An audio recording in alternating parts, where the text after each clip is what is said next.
오늘 말씀 제목은 우리 하나님이 우리를 위하여 싸우십니다. 우리 하나님이 우리를 위하여 싸우십니다 라는 제목을 가지고 말씀의 의뢰를 함께 나누기 원합니다. 오늘 본문의 말씀에 우리 하나님이 우리를 위하여 싸우시리라, 이 말씀은 느헤미야에만 아니라 성경 곳곳 가운데 우리 가운데 계속 반복되어지는 선포가 이 말씀입니다. 우리 하나님이 우리를 위하여 친히 싸우신다. 전쟁은 누구에게 속했습니까? 하나님께 속했습니다. 그러므로 내가 싸우는 게 아니라 배후에 계시는 하나님께서 친히 싸우신 것이고, 우리는 그분을 따라가면 되는 것입니다. 그분이 우리의 대장 되셔서 앞서가신 주님을 바라보며 따라가게 될 때 그분께서 친히 우리를 승리케 하실 것이고, 우리 가운데 놀라운 하나님의 크신 역사를 통하여 하나님의 위대한 일을 행하실 것입니다. 그러므로 우리가 살아가는 것이, 우리 삶이 영적 전쟁임을 알아야 해요. 그죠? 영적 전쟁의 현장 가운데 있다라는 것을 알아야 합니다. 우리가 약속의 땅, 가나안 땅, 하나님 나라에 가기까지 항상 아말렉과 같은 대적들이 도사리고 있고 우리 공격해 오고 있다, 이 사실을 알아야 할 것입니다. 이걸 알 때 대비할 수 있죠. 대비할 때 우리가 믿음으로 승리할 수 있는 것입니다. 그런데 항상 대적들은요, 우리 선전포고를 하고 공격해 오는 것이 아니에요. 어떻게 옵니까? 사단의 방식은 기습 공격입니다. 어떤 방식으로, 어떤 루트로 공격해 올지 알지 못한 채 무방비 상태 가운데 있을 때 당하는 거예요. 그렇기 때문에 오늘 말씀을 통해서 바로 사명의 길을 갈 때 항상 기억할 것은 사탄의 방해가 있다. 그리고 느헤미야가 바로 이 사탄의 방해를 늘 미리 경계하고 또 예측하고 대비했을 때 결국 그에게 주어진 사명을 아름답게 감당할 수 있었음을 우리 모두가 말씀 가운데 기억할 것입니다. 지난 시간에 봤던 것처럼 느헤미야가 예루살렘 성벽을 재건하려고 할 때 이런 산발락과 도비아 같은 바로 이 대적들이요, 그를 비난하고 조롱하고 아예 기습 공격을 하려고 하는 어떤 그런 시도를 하게 됩니다. 그때 여러분, 느헤미야가 어떻게 비난을 극복했는지를 우리가 알 수 있었죠. 느헤미야가 어려움을 겪을 때 늘 그랬던 것처럼 누구에게 나갔습니까? 하나님께 나갔습니다. 누구에게 집중했습니까? 하나님께 집중했던 것이죠. 그러므로 느헤미야는요, 비난을 받을 때마다 하나님께 기도했다는 것을 기억해야 합니다. 사람들의 비난에 신경 쓰기보다 사람들의 비난에 여러분 마음이 휘둘리는 것이 아니라 자신이 이루어야 될 비전과 목표와 사명에 더 집중했다는 거예요. 여러분, 하나님의 일을 할 때 꼭 무엇이 있습니까? 사단의 방해가 있어요. 사람들의 방해가 주로 어떻게 옵니까? 사람들의 말을 통해 와요. 저것이 뭐 한다고, 그죠? 또 일을 왜 그딴 식으로 하냐, 그죠? 그리고 하나님의 일을 할 때로 항상 보면 네가 할 수 있는 것이 무엇이겠느냐, 그리고 네가 그런 할 만한 자격이 있느냐, 별별 얘기를 통해서 우리 마음을 휘둘리지 않습니까? 그때 여러분 신경 꺼야 합니다. 여러분 신경 끄시고 더 주님 앞에 집중하며 나가시고, 내게 주신 사명, 이거 배후에 누가 사명을 뒤흔드는 비난과 조롱과 방해는 그 배후에 누가 있다? 사탄 마귀가 있다는 것을 기억해야 되는 거예요. 시험을 어떻게 하셔야 돼요? 시험에 빠지셔야 합니까? 시험을 넘어서야 합니까? 넘어서셔야 합니다. 신경 쓰셔야 합니까? 신경을 꺼셔야 합니까? 신경 꺼야 합니다. 그래야 여러분 이길 수 있는 거예요. 여러분, 오늘도 이 본문의 말씀을 통해서 하나님께서 우리에게 맡긴 사명을 우리 모두가 어떻게 감당할 수 있을 것인지를 말씀 가운데 몇 가지 교훈을 얻을 수 있길 바랍니다. 첫 번째, 따라할까요? 각자의 자리에서 최선을 다하라. 각자의 자리에서 최선을 다하라는 것입니다. 지난 시간에 살펴본 것처럼 느헤미야는 적들의 비난과 방해, 위협 앞에, 백성들 앞에 뭐라고 외쳤죠? 여러분 14절 말씀을 한번 볼까요? 14절 말씀을 보도록 합니다. 14절 시작. 내가 돌아본 후에 일어나서 귀족들과 민장들과 남은 백성에게 말하기를, 너희는 그들을 두려워하지 말고 지극히 크시고 두려우신 주를 기억하고 너희 형제와 자녀와 아내와 집을 위하여 싸우라 하였느니라. 이런, 지금 백성들에게 뭐라고 외칩니까? 너희는 그들을 두려워하지 말래요. 그들의 비난과 방해 신경 끄라는 거예요. 신경 쓸 필요 없다는 얘기예요. 마음 휘둘리지 말라는 것입니다. 그리고 뭐라고 합니까? 지극히 크시고 두려우신 하나님을 기억하라. 이것이 승리의 관건인 거예요. 여러분, 사명을 감당할 때 항상 우리가 방해가 올 때마다, 사명을 막아서는 방해가 올 때마다 여러분 거기에 마음이 휘둘리면 안 됩니다. 여러분, 이것이 무엇인가를 영적으로 분별할 줄 알아야 되는 거예요. 영적 분별력이 있을 때 이것이 실체가 무엇인지를 알게 되어주고 배후에 누가 역사하는지를 알게 되어주고 거기에 그것을 넘어서고 뛰어넘을 수 있고 돌파할 수 있는 거예요. 이것이 사단의 공격인 것을 알아채지 못하면요, 그런 사람들 100% 어떻게 됩니까? 시험 듭니다. 시험에 빠집니다. 시험에 들지 않은 이유가 뭐예요? 시험의 배후에 누가 있다? 사탄 마귀가 있다. 사탄 마귀가 있는데 내가 시험에, 그래 나 사탄 마귀 시험에 빠질래 하면서 빠지는 사람이 있습니까? 모르니까 빠지는 건 아니겠어요? 분별이 안 되니까 빠지는 건 아니겠습니까? 시험은요, 여러분, 시험의 실체가 무엇인지를 분별할 줄 알아야 되는 거예요. 그럴 때 여러분, 이것을 어떻게 이길 것인가를 믿음으로 더욱더 하나님 앞에 집중하며 하나님을 의지함으로 말미암아 시험을 뛰어넘고 넘어서는 건 아니겠습니까? 지금 느헤미야가 뭐라고 합니까? 지금 이 영적 실체가 무엇인지를 너희들이 똑똑히 기억하라는 얘기죠. 두려워할 대상은 저들이 아니라는 얘기예요. 저도 사실 큰 소리 뻥뻥 치고 있지만 아무것도 아니라는 얘기입니다. 정말 너희들이 두려워하고 너희들이 기억할 그분은 누구라는 거예요? 지극히 크시고 두려우신 하나님이라는 거예요. 그렇죠? 하나님을 기억하게 될 때 여러분, 모든 것을 뛰어넘을 수 있는 승리를 얻을 수 있는 것 아니겠습니까? 여러분 보십시오. 15절 말씀을 보세요. 15절 말씀을 보십시오. 시작. 우리 대적이 우리가 그들의 의도를 눈치챘다함을 들으니라. 하나님이 그들의 꾀를 피하셨으므로 우리가 다 성에 돌아와서 각각 일하였는데 드디어 하나님의 간섭하심이 시작되었습니다. 하나님께서 그 상황 속에서 역사하기 시작한 것입니다. 사실 대적들이 비난하고 여러분 지금 방해하는 이유가 무엇입니까? 두려움 때문이죠. 뭐예요? 하나님의 백성들이 강성케 될 것에 대한 두려움이 그 대적들 가운데 있었던 것입니다. 예루살렘 성벽이 재건되어지고 그로 말미암아 이 성벽이 완성되면 예루살렘 성은요 다시 난공불락의 하나님의 그 도성이 될 것이다 라는 이 두려움이 그들 가운데 있었던 것 아니겠습니까? 그래서 비난하고 조롱하며 더 나아가 한번 기습 공격을 통해서 저들의 어떤 그 모든 성벽 재건의 공사를 막아보자, 그들이 그런 마음을 품었던 거예요. 그런데 이런 것들을요 느헤미야가 알았기 때문에 하나님께 더 집중하여 기도하고 백성들에게 두려워하지 말라고, 지극히 크시고 두르신 하나님을 기억하라고 외쳤던 것 아니겠습니까? 그가 어떻게 그들의 계략을 알아챌 수 있었을까요? 어떻게 알았을까요? 하나님께서 그 사람의 그 심장 패부를 헤아리시고 아시는 주님께서 그들의 계략을요 그 느헤미야의 마음 가운데 알려주신 것이죠. 방해 공작이 있음을 마음 가운데 깨달음을 주셨을 거예요. 성령께서 그 마음 가운데 그런 그 조명을 비추셨을 거예요. 하나님의 사람 엘리사에게도 감동을 주셔서 아람 나라 군대가 어떤 방식으로 쳐들어올 건지를 다 알아차도록 했기 때문에 아람 나라 그 왕이요 군대를 보내서 엘리사를 잡아들여라 그렇게 말한 건 아니에요? 여러분, 그렇게 느헤미야는요 대적들의 공격을요 기도하는 가운데 대비하여 영적 무장을 시켰다는 것입니다. 그렇게 느헤미야가 대적들의 동정을 눈치채고 방비를 철저히 했기 때문에 대적들에 대해서 철저하게 방비를 한 거예요. 대적들이 그래서 침략이나 공격이나 기습을 전혀 하지 못했다는 것입니다. 그러니까 여러분, 영적 전쟁에서 가장 중요한 게 뭐예요?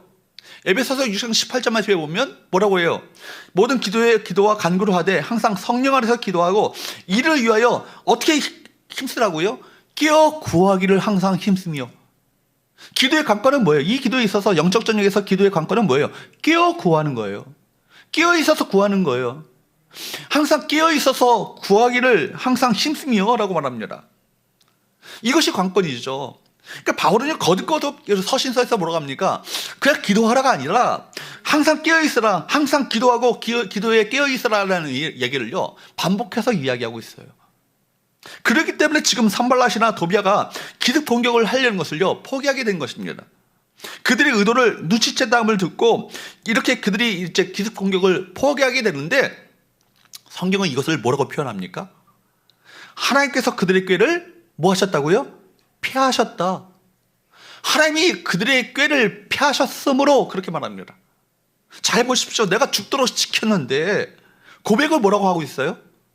내가 철저히 대비하고 여러분 철저하게 경비를 하고 대비를 했는데 준비를 했는데 성경에서 느헤미야가 뭐라고 고백합니까? 하나님의 그들의 꾀를 피하셨으므로. 누가 시켜주셨다는 거예요? 하나님이 시켜주셨다는 거예요. 어느 쪽이 맞습니까? 하나님이 지킨 것입니까? 내가 지킨 것입니까? 신앙은요 이 둘의 관계를 동시에 강조하고 있어요. 그죠? 하나님의 주권 맞습니다. 그러면 인간은요 무책임합니까? 그렇지 않습니다. 그래서 시편 127편 1절의 말씀에 보면 여호와께서 집을 세우지 아니하시며 세우는 자의 수고가 헛되며 여호와께서 성을 지키지 아니하시면 파수꾼의 경사함이 깨어있음이 허사로다라고 말하고 있습니다.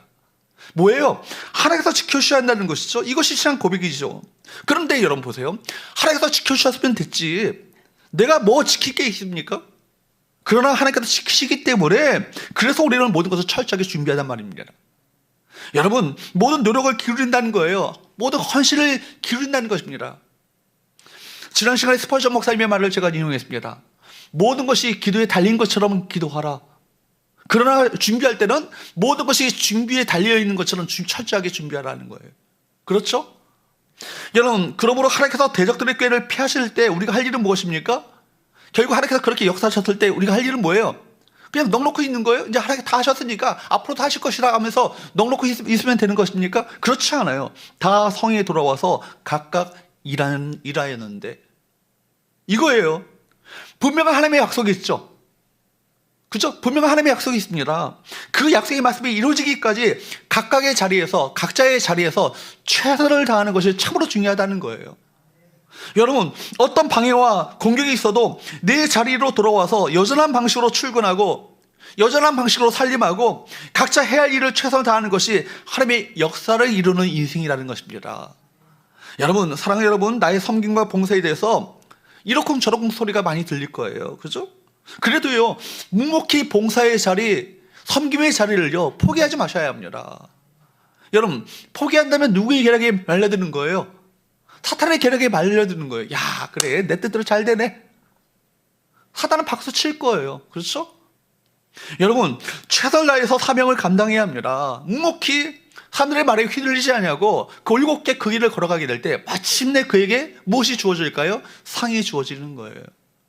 힘든 사건이 왔어도 여전한 방식으로 말씀을 묵상하고 힘든 어떤 시련의 시기를 보낼 때 도리어 기도의 자리를 지키며 예배 드리면서 여러분 하나님께 집중하여 나가게 될 때 하나님께서 대적의 꾀를 피해 주시고 우리 싸움을 친히 싸우시는 은혜를 베풀어 주실 줄로 믿습니다. 두 번째로 따라할까요? 경계를 늦추지 말고 일하라. 경계를 늦추지 말고 일하라는 거예요. 그죠? 그러니까 영적 전쟁에서 여러분 이 관건은요, 깨어있는 거예요. 야, 아무리 완전 무장을 하고 있어도요, 쿨쿨 그냥 잠에 빠져 있다면 그 여러분 어떻게 되겠습니까? 적의 공격에 속수무책으로 당하는 건 아니겠어요? 그러니까 전신갑주를 입어도요, 완전 무장을 해도요, 깨어있는 것이 관건인 거예요. 그렇죠? 그러니까 경계를 늦추는 것이 굉장히 이것이 늦춰서는 안 된다는 얘기입니다. 16절 말씀을 한번 볼까요? 16절 말씀을 한번 보세요. 시작. 그때로부터 내수와 사람들의 절반은 일하고 절반은 갑옷을 입고 창과 방패와 활을 가졌고 민장은 유다 온 족속의 뒤에 있었으며. 여러분, 그때로부터라고 시작되고 있습니다. 그때는 언제입니까? 즉 느헤미야와 백성들이 하나님을 바라보기 시작한 거예요. 지극히 크시고 두려우신 하나님을 기억하기 시작한 그때부터입니다. 그때로부터 사정은 달라지기 시작했습니다. 주님을 기억하고 주님이 지극히 크시고 두려우신 분이라는 것을 기억하게 될 때, 이것을 기억하게 될 때 그 순간부터 모든 문제가 달라지기 시작하는 거 아니겠습니까? 모든 사건에 대한 해석이 달라지기 시작한 거예요. 아, 지극히 크시고 두려우신 하나님께서 이 상황을 통찰하시고 다스리시는구나. 이 상황에 대한 시각이 달라지게 되는 건 아니겠습니까? 그러니까 우리 시선이요, 상황에 집중되고 매몰되면요, 결국 사단의 시험에 빠질 수밖에 없는 거예요. 우리 시선이요, 하나님을 바라보고 하나님에 대한 그 프리즘을 가지고 세상을 바라보기 시작할 때 해석이 달라지게 되는 건 아니겠습니까? 그러니까 여러분, 하나님을 바라보는 것이 관건이에요. 하나님께 집중하는 것이 관건이에요. 위기일수록 하나님께 더 집중하여 나가는 것이, 이것이 승리의 비결이 되는 것입니다. 하나님을 바라보게 될 때 이 사건 또한 아무것도 아닌 거예요. 다윗이 골리앗을 바라본 게 아니라 하나님을 바라보고 하나님의 시선을 가지고 골리앗을 바라볼 때 골리앗 아무것도 아닌 거예요. 돌멩이 하나에 넘어질 수 있는 연약한 인간인 것을 깨닫게 된 것 아니겠습니까? 그러니까 여러분, 지금 그 순간부터 문제가 달라진 거예요. 상황이 달라진 게 아니에요. 상황에 대한 이 해석이 달라진 거예요. 문제가 달라지기 시작한 거예요. 승리의 북소리가 드디어 퍼지기 시작한 것입니다. 그렇게 하나님께서 대적의 꾀를 피하셨는데 그들이 그렇게 덮쳐서 모든 일을 무산시키겠다고 하는 그들의 악한 꾀가요 숲으로 돌아가게 됐는데 그 다음을 한번 보세요. 어떻게 됩니까? 그래서 그들이 손을 넣습니까? 어떻게 해요? 이제 고비가 지나갔다. 이제 한 파도가 지나갔으니까 이제 좀 쉬자. 그랬습니까? 그렇지 않아요. 사실 그 상황은요 전혀 실만한 상태가 아닙니다. 아시는 것처럼 여전히 지금 대적들이 좀 어떻게든지 음모를 꾸미고 있고요. 어찌하든지 방해를 하려고 하는 그런 가운데 있습니다. 그래서 느헤미야가 어떻게 합니까? 그때로부터 내 수하 사람들의 절반은 일하고 절반은 갑옷을 입고 창과 방패와 활을 가졌다라고 이렇게 기록하고 있습니다. 오늘 본문의 말씀을 보면서 파도가 지나갔을 때, 위기가 지나갔을 때 긴장을 늦추지 않고 옷을 풀지 않고 그리고 다시 다가올 파도를 대비하는 철저한 모습을 통해서 우리가 귀한 교훈을 받지 않아요? 언제가 위기예요? 여러분, 위기가 닥쳤을 때가 위기가 아니에요. 사실 위기가 지나갔을 때가 위기입니다. 마음을 놓기 시작할 때가 위기죠. 돈이 없을 때가 위기가 아니에요. 돈 벌었을 때가 위기입니다. 권력이 없을 때가 위기가 아니죠. 권력을 여러분 주었을 때가 도리어 위기 아니에요? 힘을 가졌을 때가 위기 아니에요? 내가 하나님 없이도 내가 지금 살만하다 라는 그 생각이 은연중에 마음 가운데 들기 시작할 때가 진짜 위기예요. 내가 모든 것을 누리고 있고 갖고 있고 풍성하게 지고 있을 때 그때가 위기 아니에요? 내가 그거 의지함으로 말미암아 하나님을 더욱더 하나님에 대한 가난한 마음을 가지고 절박한 마음을 가지고 하나님을 의지하려는 마음이 점차 사라지고 있는 것이 위기예요. 한국교회 여러분 부흥이 있었을 때가 언제예요? 60년대 70년대 아니에요? 보릿고기 때문에 여러분 정말 먹고 사는 것이 정말 하나님의 은혜 없이는 살 수 없다는 것을 절박하게 느끼고 하나님께 기도하고 하나님을 의지했을 때 한국교회 가운데 커다란 부흥이 임했습니다. 근데 오늘날 왜 한국교회가 침체 가운데 빠집니까? 살만한 거예요. 하나님 없이 하나님께 기도하지 않아도 살만한 거예요. 하나님 의지하지 않아도 살만한 거예요. 그러니까 그때부터 여러분 한국교회가 침체에 빠지게 되는 거 아닙니까?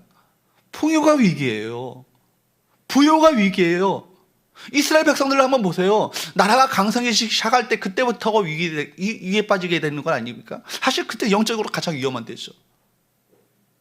느헤미야가 백성들이요 안일한 마음을 얼마든지 품을 수 있었어요. 그죠? 파도가 지나갔으니까 이제 좀 쉬자.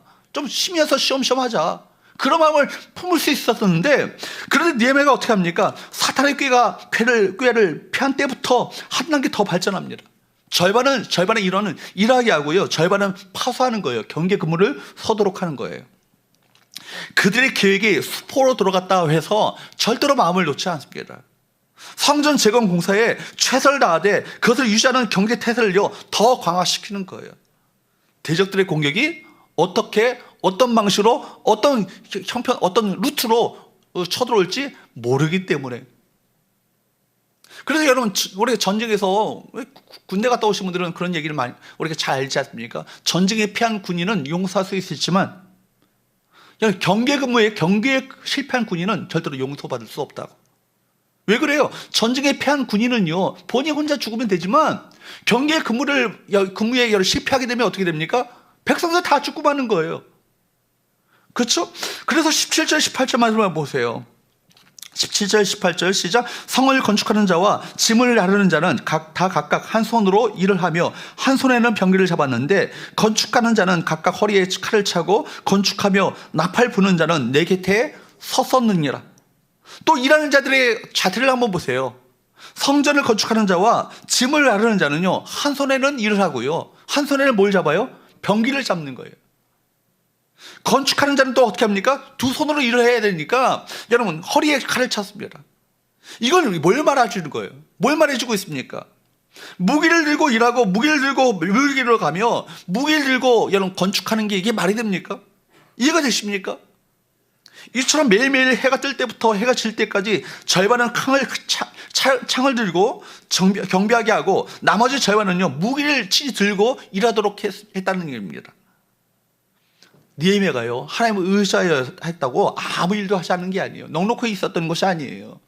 하나님을 의지하기 때문에 더 끼워서 경계하며 더욱더 그 사명에 집중했다는 것을 말해주고 있는 것이죠. 여러분, 느헤미야는 하나님을 의지하며 최선을 다해서 전략을 세웠습니다. 우리가 이 느헤미야의 이 모습을 통해서 중요한 우리가 메시지를 우리가 받게 되는 것 아니겠습니까? 전투에 참여하는 자의 여러분 군사에게 가장 중요한 것은 무엇이겠습니까? 무기입니다. 그죠? 무기가 어떤 것인가? 우세 무기를 누가 소유하느냐에 따라서 전쟁의 승패가 달라진 것 아니겠어요? 지금 우리나라 K방산 뜨고 있죠. 여러분, 우리가 K방산이 왜 뜹니까? 우리나라가 좋은 탱크와 좋은 그 미사일 이런 것들을 갖고 있기 때문에 전 세계 나라들이 한국 무기에 대한 관심을, 지대한 관심을 가지고 있습니다. 강대국들이 여러분 최신식 무기 개발에 천문학적인 돈을 투자하는 것도 바로 이런 이유에서 그런 거예요. 미국이 오늘날 왜 강대국입니까? 여러분, 국방비에 1,000조를 쓴다고 해서 천조국이라고 합니다. 천조를 씁니다. 그러니까 우수한 무기를 투자하는 이유가 뭐예요? 전쟁에서 승리가 바로 여기에 달려있다는 것을 알기 때문에 그 천문학적인 돈을 투자하는 것 아니겠습니까? 그렇다면 매 순간 사탄과 영적 전투를 벌여나가는 저와 여러분들을 제대로 된 무기가 있어요, 여러분? 여러분 실력 갖고, 여러분 능력 갖고 싸워 이길 수 있겠어요? 지푸라기예요, 여러분. 그거 제대로 된 칼을 가지고, 여러분 검을 가지고 싸워야 되지 않겠습니까? 그것이 뭐예요? 영적 무기가 무엇입니까? 영적 전쟁에서 예배소서 6장 17절 말씀을 한번 보세요. 구원의 투구와 뭘 가지라고요? 성령의 검을 가지라고요. 성령의 검이 뭐예요? 하나님의 말씀이에요. 여러분에게 하나님의 말씀이 있습니까? 매 순간 여러분 사단의 공격에 맞서 싸울 수 있는, 물리칠 수 있는 하나님의 말씀을 여러분 손에 쥐고 있느냐 말입니다. 말씀이 없으니까 시험에 빠지는 거예요. 말씀이 없으니까 시험에 걸려드는 거예요. 말씀이 없으니까요 시험에 매번 실패하는 것 아닙니까? 매번 상처받고 매번 여러분 사단의 공격에 무방비로 여러분 노출되는 어떤 그 삶을 살아가는 것 아니겠습니까? 영적 전쟁에서 말씀의 검, 성령의 검, 이 하나님의 말씀은요 레마예요. 레마. 로고스가 아니고 레마예요. 이 레마를 썼다는 얘기가 뭡니까? 기록된 하나님의 말씀이 내 안에 내재화되고 소화된 하나님의 내 심령 가운데 하나님의 음성으로 들려지는 이 말씀을 자유자재로 꺼내 쓸 수 있는 이 칼이 되어 있는가? 이것이 관건 아니겠어요? 그러므로 여러분 주어진 할 일에 최선을 다하되 말씀의 무기를 들고 경계를 늦추지 마셔야 되는 거예요. 왜냐하면 사단은 어떤 방식으로 어떤 루트로 우리에게 공격해 올지 모르기 때문입니다. 내가 목사님도 교육자도 아닌데 굳이 내가 말씀을 보는데 성경을 보는데 성경을 묵상하는데 이렇게 시간을 들여야 하는가? 이런 생각을 품을 수 있죠. 그런다고 여러분 그러면 안 되는 거예요. 그럼 반드시 사단의 공격에 우리가 당하고 마는 거 아니겠어요? 성도의 영적 무기가, 영적 전쟁의 무기가 성령의 검, 하나님의 말씀이기 때문에 이 여러분 말씀에 더 기울이시고 말씀을 묵상하시고 많이 읽으시고 많이 암송하시고 말씀을 붙들고 살아가시는 저와 여러분 되시기를 축복합니다. 여러분 시시각각으로 우리의 마음을 흔들고 공동체를 공격해오는 사단의 기습 공격에 맞서서 믿음의 방패와 성령의 검, 하나님의 말씀이 우리 가운데 필요한 거예요. 특별히 느헤미야 곁에는요 누가 있었습니까? 18절 말씀을 한번 볼까요? 시작. 건축하는 자는 각각 허리에 칼을 차고 건축하며 누가 있었다고요? 나팔 부는 자가 내 곁에 섰었느니라. 당시 예루살렘 성 안에는요 10,000명 정도의 사람들이 살고 있었어요. 산발락과 도비아가 쳐들어올 때 10,000명의 사람들이요 거기에 대비하려면 누가 있어야 합니까? 나팔 부는 자가 있어야 되잖아요. 나팔 일을 하면서도 어디에 귀를 기울여야 되는 거예요? 나팔 소리에 귀를 기울여야 되는 거예요. 성경에서 나팔 소리는요 하나님의 임재와 권위를 상징하는 신호예요. 바야흐로 하나님께서 함께 하실 것이다. 적의 공격이 왔는데 하나님께서 함께 하실 것이다. 이 말에 귀를 기울이고 하나님께 더 집중하여 나가게 된다면 결국 그 백성들은 승리하게 되는 건 아니겠어요? 나팔 소리는요 특정한 사람에게만 들려지는 소리가 아니죠. 여러분 모든 사람이 듣도록 그 나팔 소리는요 모든 사람이 듣도록 불어야 합니다. 이 시대의 성경도 설교도 누구에게나 열려 있고요 유튜브 방송만 이렇게 TV만 켜도요 기라성 같은 목사님들의 설교가 쏟아져 나오고 있습니다. 그런데 예배 시간에 예배당에 앉아 있어도요 설교도 못 듣고요 광고도 못 듣는 분이 계셔요. 기껏 광고 다 했는데요 교회에 무슨 일이 있어서? 나중에 그런 분들이 많이 계셔요. 가끔 농담하지만 출애굽을 할 때 이스라엘 백성들이 출애굽을 할 때 다 이스라엘 백성들이 홍해를 건넜잖아요. 근데 못 빠져나온 분들이 계셨어요. 누가 있었을까요? 광고를 못 들었어요. 어디 모여라. 농담이지만 그런 일이 벌일 수 있다는 얘기예요. 그죠? 여러분, 누가 무슨 간증을 했는지, 누구에게 무슨 기도 제목이 있는지 모르는 거예요. 그렇죠? 내 일에 바빠가지고 내 생각에 도취된 나머지 나만 중에 내 일이 바쁜데 뭐 거기 신경 쓸 여력이 없는 거 아니겠어요? 그런 사람일수록 주의를 열심히 한다고 하면서도 남을 가르치고 훈계하기는 참 좋아합니다. 그죠? 감나라 콩나라 어떻게 듣지 않고 들으려 하지 않고 어떻게 남을 가르치려고만 합니까? 나팔소리로 말씀하시는 하나님의 음성을 나 혼자 못 듣고 있으면서도 어떻게 남을 가르칠 수 있겠어요? 나팔소리를 들어야 그 소리 앞에서 내가 주님 앞에서 무슨 일을 했다 할지라도 바짝 엎드려 그거 내가 한 거 아니라 주님의 은혜로 한 것입니다. 주님이 하셨습니다. 내 자랑이 아니고 주님께서 역사하셨습니다라고 겸손하게 고백할 수 있는 건 아니겠어요? 여러분, 내가 한 것이 아니고 나의 자랑이 아니라 전적인 뭐예요? 주님의 은혜이기 때문입니다. 그래서 봉사를 한다고 하는 사람일수록 말씀의 자리에서 겸손히 듣고자 하는 그 자세를 가져야 되는 거예요. 마르다가 아니라 누가 되셔야 해요? 주의 발 곁에 앉아있는 마리아가 되어야 합니다. 그래야 진짜 권신이 나오는 건 아니에요. 진짜 그 마리아가 나중에 보세요. 옥합을 깨뜨리잖아요. 여러분 보세요. 그렇기 때문에 여러분, 하나님의 말씀에 귀를 기울이셔야 되고, 말씀을 들을 때 그냥 한 귀로 듣고 한 귀로 흘리는 것이 아니라 그 한 말씀 한 말씀을 내게 주시는 하나님의 음성으로 듣고자 하는 그 마음을 여러분 가지셔야 되는 거예요. 들을 귀 있는 자는 들을지어다. 주께서 항상 중요한 말씀을 하실 때마다 들을 귀를 강조하셨잖아요. 여러분에게 들을 귀가 있습니까? 솔로몬이 주 앞에 구한 것이 뭐예요? 하나님께 구한 것이 뭐예요? 듣는 마음이에요. 하나님, 내게 듣는 마음을 주옵소서. 하나님의 음성을 듣고 판단할 수 있는 지혜를 주옵소서. 이것이 듣는 마음이 귀한 거 아니에요? 그가 네가 가장 귀한 것을 구했으니 내게 지혜를 주겠노라. 주께서 말씀하셨어요. 우리에게 중요한 것은, 오늘도 필요한 것은 듣는 귀와 듣는 마음이에요. 그렇죠? 그 말씀 앞에 하나님의 음성을 듣고자 하는 듣고자 하는 자에게 하나님께서 음성을 들려주시는 거예요.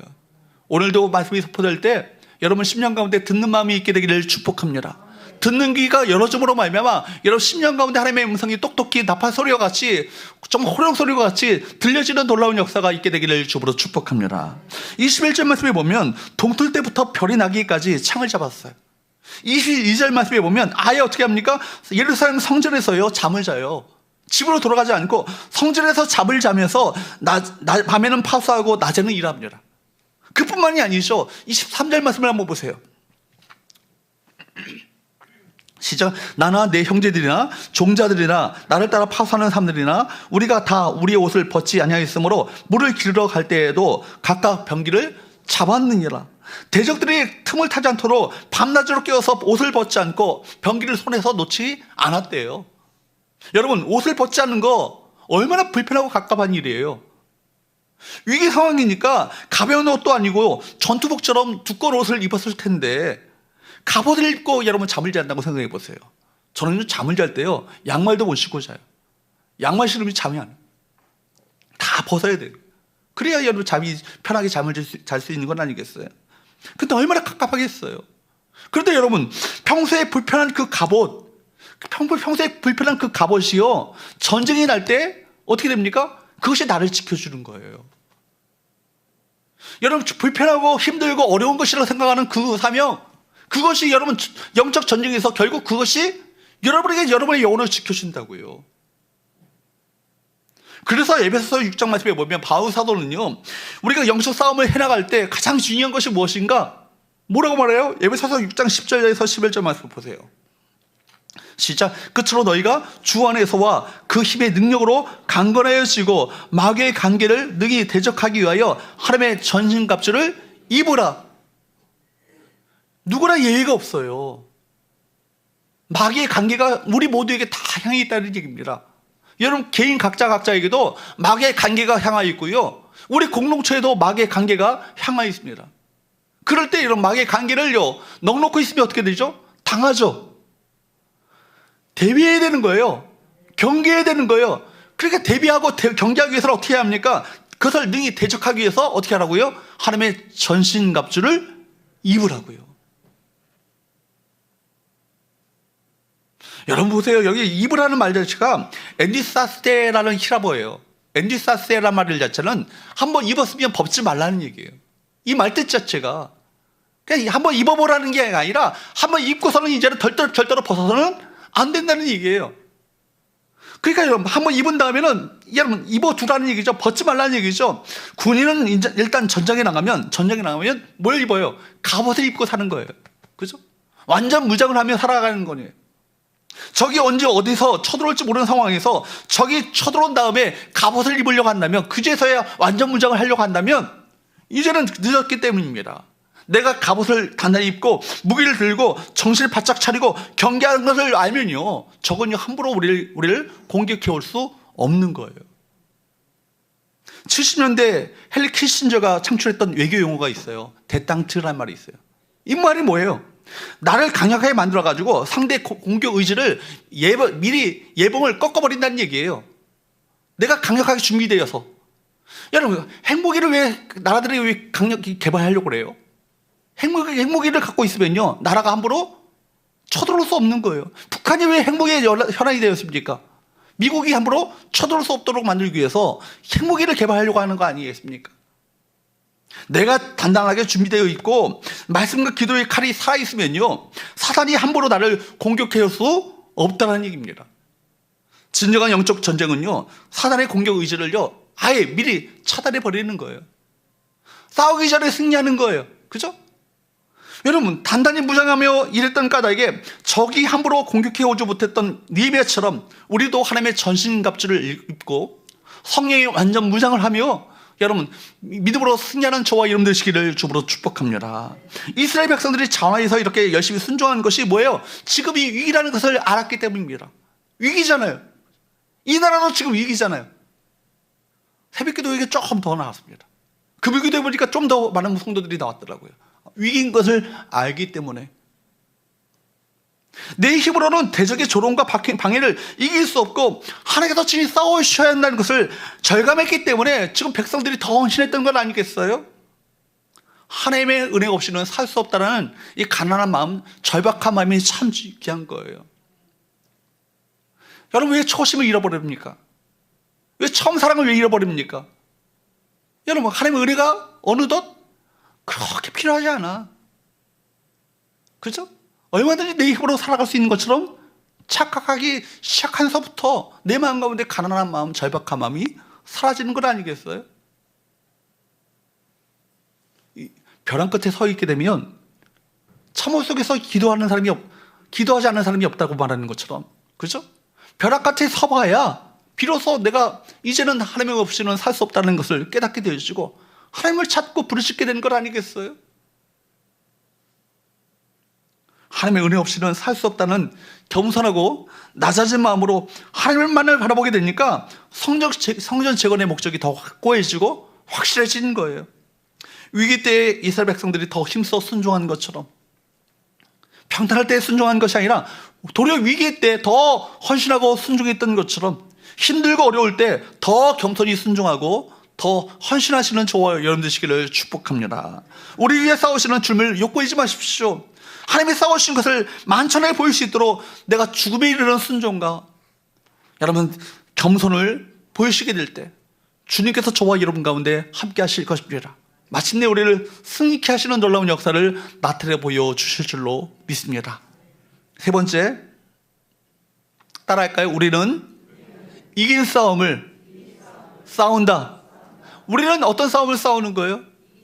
이미 이긴 싸움을 싸우는 거예요. 예수 그리스도의 십자가와 부활로 말미암아 이미 우리는 승리한 자들 아니겠어요? 담대하라, 내가 세상을 이겼노라. 우리 주께서 친히 말씀하셨어요. 우리는 이긴 싸움을 싸우는 거예요. 그러니까 우리 세상 가운데 쫄지 마세요. 염려하시고 근심하며 살지 마시라는 얘기입니다. 담대하게 사셔야 될 이유가 뭐예요? 우리 하나님이 우리를 위하여 친히 싸우시기 때문입니다. 여러분, 느헤미야가 백성들에게 이렇게 말하죠. 이 내용이 19절 20절 말씀에 나옵니다. 뭐라고 말씀합니까? 시작. 내가 귀족들과 민장들과 남은 백성에게 이르기를 이 공사는 크고 넓음으로 우리가 성에서 떨어져 거리가 먼즉 너희는 어디서든지 나팔 소리를 듣거든 그리로 모여서 우리에게로 나오라. 우리 하나님이 우리를 위하여 싸우시리라 하였느니라. 아멘. 나팔 소리를 듣거든 다 모여들라. 모이라. 그렇게 말합니다. 왜냐하면 하나님이 우리를 위해서 싸우시는 분이기 때문에 모이라는 얘기입니다. 나팔 소리를 들으면 너희가 우리가 있는 곳으로 모여서 우리에게로 나오라. 이 말씀은요, 공동체의 연합을 말하는 거예요. 함께 모여서 함께 하나님에 집중하며 함께 경배하며 기도하라는 얘기죠. 나팔 소리에 반응하면서 서로 돕고 함께 싸우겠다고 다짐합니다. 혼자 힘으로 모든 것을 해결할 수 없기 때문이죠. 여러분, 혼자서는 능히 당할 수 없지만 두 사람이 함께 모일 때 강화할 만한 힘을 발휘하게 되죠. 삼겹줄은요, 저대로 끊어질 수 없는 힘을 갖게 되는 거예요. 그렇죠? 한 사람이 천을 쫓지만 두 사람은 며칠 쫓는다고요? 만을 쫓는다고 말하죠. 나팔 소리를 들으면 모여서 함께 도우라. 이 얘기는요, 하나님께서 주신 공동체 안에서 서로 협력하고 필요할 때 서로 돕고 함께 연합하여 함께 기도하며 함께 그렇게 함께 하나가 될 때 하나님께서 그 가운데 역사하시고 그 가운데 큰 일을 이루신다는 얘기를 말씀하고 있는 거예요. 말씀드린 것처럼 나팔 소리는 성경 곳곳에서 뭘 말합니까? 하나님의 임재와 강력한 하나님의 권세, 그것이 임한 것을 말씀하실 때마다 나팔 소리가 울려 퍼집니다. 하나님 나라가 임하게 될 때, 요한계시록 우리가 보고 있잖아요. 나팔 소리가 임하게 될 때 결국 하나님의 임재가 그 가운데 나타나게 되는 거예요. 우리 주님께서도 언제 오십니까? 나팔 소리와 천사장의 호령 소리로 이 땅과 임재하십니다. 재림하십니다. 그러니까 여러분, 나팔 소리는요, 단순히 경고나 알매의 역할을 할 것뿐만 아니라 연합과 협력의 상징이요, 그 가운데 연합하고 함께 하나가 될 때 하나님께서 함께 하시겠다는 임재의 상징이 나팔 소리예요. 여러분 보세요. 하나님께서 싸우시겠다 말씀하셨으면 굳이 안 가도 되잖아요. 하나님이 싸우시는데 천사들 동원하셔서 싸우실 텐데 뭐 내가 뭘 할 일이 뭐 있겠는가? 마음 놔도 되죠? 돼요, 안 돼요? 안 돼요. 여러분, 우리가 하나님께서 우리를 위해서 싸우시기 때문에 모여라, 이 말이에요. 이 역사적인 간극을 우리 믿음과 신앙을 가지고 메우는 것입니다. 하나님께서 싸우시기 때문에 우리 더 최선을 다해서 사명을 감당하며 싸워야 한다는 얘기죠. 여러분, 신명기 여러분 3장 22절 말씀에 보면 뭐라고 말씀합니까? 너희는 그들을 두려워하지 말라. 너희 하나님의 여호와께서 친히 너희를 위하여 싸우시리라. 누가 싸우시겠대요? 누가 싸우시겠대요? 이부 예배에 나오시는 여러분, 누가 싸우시겠대요? 하나님이 싸우시겠대요. 이 말씀을 따라 누가 싸워요? 여호수아가 싸우잖아요. 이 말씀 붙들고 여호수아가 여러분 싸우지 않습니까? 나중에 여호수아가 마지막에 회중들을 모아놓고 하는 얘기가 이 얘기예요. 자기가 평생 싸웠지 않습니까? 치열하게 싸웠잖아요. 치열하게 전쟁에서 한복판에서 싸웠지 않습니까? 아몰렉 족속과 더불어서 싸우고 수많은 족속들과 더불어서 싸웠는데 자기 전장의 그 최일선에서 얼마나 많은 싸움을 싸웠어요. 그럼에도 불구하고 여호수아서 23장 3절에서 여호수아가 뭐라고 했는지 아십니까? 여호수아 23장 3절 말씀을 보세요. 시작. 너희 하나님 여호와께서 너희를 위하여 이 모든 나라에 행하신 일을 너희가 다 보았거니와 너희 하나님 여호와 그는 너희를 위하여 싸우신 이신이라. 누가 싸웠는데? 내가 싸웠는데 사실 누가 싸웠다는 거예요? 여호수아가 싸운 게 아니라 여호와 하나님께서 싸우셨다는 얘기예요. 너희를 위하여 여호와께서 싸우셨다. 이것이 가나안 정벌의 키워드 아니에요? 내가 하지만 내가 하는 게 아니라 하나님이 역사하셔야 되는 것을 알고 싸우는 거예요. 그렇죠? 하나님이 싸우시는 전쟁이다. 그리고는 실제로 이렇게 말해요. 23장 10절 말씀을 보세요. 여호수아 한번 읽어보도록 할까요? 시작. 너희 중 한 사람이 1000명을 쫓으리니 이는 너희 하나님이 여호와 그가 너희에게 말씀하신 것 같이 너희를 위하여 싸우심이라. 내 힘으로 싸울 때는요, 한 명도 쫓아내기 힘들어요. 그런데 내 배후에 역사하시는 하나님을 믿고 내가 나가게 된다면, 믿음으로 나가게 된다면 몇 명을 쫓는다고요? 1000명을 쫓는데요. 하나님께서 너희를 위하여 싸워주시기 때문에 너희가 1000사람을 감당할 수 있다. 여호와께 속한 전쟁이기 때문에 다시 만군의 여호와 이름으로 내가 나아가노라 말하니까 이 골리앗 같은 것이 여러분 아무리 위대한 장수이고 전 그 앞에서 이스라엘 백성들이 다 오줌을 질질 싸고 있었지만 담대하게 나갈 수 있었던 원동력이 뭐예요? 내 배후에 누가 싸우신다. 여호와 하나님께서 친히 싸우신다.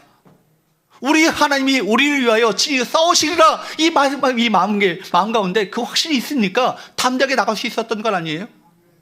여러분, 절대로 어떤 상황이 처한날지라도 이 믿음이 흔들려서는 안 될 것입니다. 여기서 반복되어서 강조가 되고 있는 것이 뭐예요? 너희 하나님이 여호와, 그가 너희를 위하신다. 너희 하나님 여호와 너희를 위하여 친히 싸우신다. 이 말씀을 성경 곳곳마다, 모든 곳곳마다 펼쳐보세요. 이 말씀이 기록되고 있어요. 따라합시다. 우리 하나님이 우리를 위하여 싸우십니다. 여러분, 이 진리 허리띠를 굳건하게 맬 수 있기를 주로 축복합니다. 오늘 357장 찬양 보니까 2절 말씀에 보니까 이런 찬양이 있어요. 온 인류 마귀 괴율로 큰 죄에 빠지니 진리로 띠를 띠고서 늘 기도드리세요. 우리가 띄어야 될 진리가 뭐예요? 우리 하나님이 우리를 위하여 싸우신다. 이 진리 아니에요? 이걸 동요 메시고 여러분 영적 싸움에 여러분 뛰어드셔야 되는 거예요.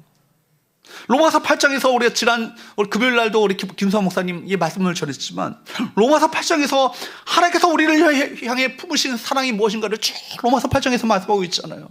우리가 하나님과 원수 되었을 때, 우리가 아직 죄인 되었을 때 그분이 우리를 먼저 찾아오셨고 우리를 위해서 십자가에서 자기 아들을, 독생자를 아낌없이 내어주셨다. 이 사랑이 우리 가운데 끊임없이 지금도 폭포수처럼 부어지고 있음을 말하면서 뭐라고 합니까? 로마서 8장 31절 말씀에 보면 뭐라고 말씀하냐면, 읽어보도록 할까요? 시작. 그런즉 이에 대하여 우리가 무슨 말 하리요? 만일 하나님이 우리를 위하시면 누가 우리를 대적하리요? 만일 하나님이 우리를 위하시면 누가 우리를 대적하리요? 우리를 위하신다는 거예요? 안 하신다는 거예요? 만이라는 것은 만약에 그런 게 아니라 지금 위하고 계시다는 얘기예요. 그러니까 대적이 있을 수가 없다는 얘기죠. 대적이 있다 할지라도 대적이 아니란 얘기예요. 두려워할 대상이 아니라는 얘기예요. 만일 하나님이 우리 위하시면 누가 우리를 대적할 수 있겠습니까? 우리는 이긴 싸움을 싸우는 거예요. 그분이 우리를 위하여 친히 싸우시기 때문에 우리는 이미 이긴 싸움을 싸우는 것입니다. 그것이 우리 믿음입니다. 여러분, 우리 인생 가운데, 우리 삶 가운데 실패는 없어요. 고난과 역경이 있을 수 있지만 궁극적 실패는 없습니다.